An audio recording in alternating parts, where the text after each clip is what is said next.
प्रश्नर संक्षिप्त उत्तर प्रदान करेंगे। जेतबेले ब्रह्मा सृष्टि कले ए सृष्टिर प्रारंभ रे पंच महाभूत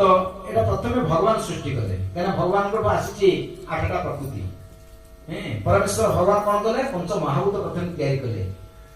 भूमिराप नल वायु खंगन बुद्धि अहंकार इत्यादि भिन्न प्रकृति 8टा प्रकृति भगवान तैयारी कले से 8टा प्रकृति नहीं कि ब्रह्मा ये जगत को तैयारी करछथि। तेणु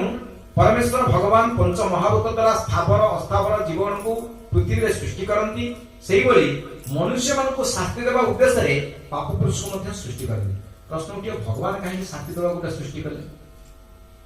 आपण जानि थांतु मनुष्य जीवन टा गोटे छकी जगह एई जन्म रे आपण चाहिले भगवान निकट को जाई परिबे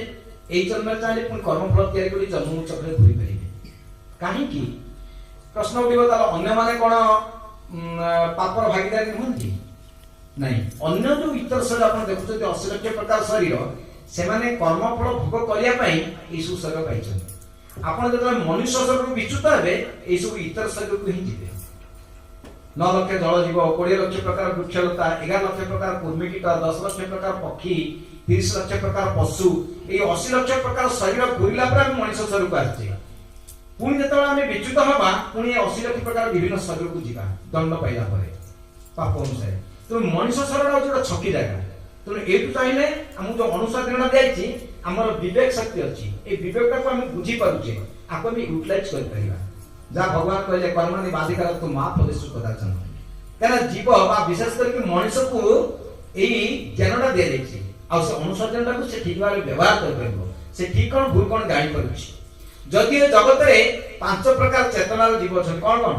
की कहि परिबे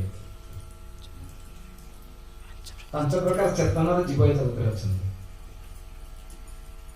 संध्या माता सी तो कहि परिबो आ की कहि परिबो की कहि परिबो भाई सरल प्रश्न की हम तो पढ़ू ना पढ़ले जाने गीता ही अच्छे 5 प्रकार चेतनार जीव छन कोन कोन आच्छादित संकुचित आ कोन मुकुलित ताबे विकसित पूर्ण विकसित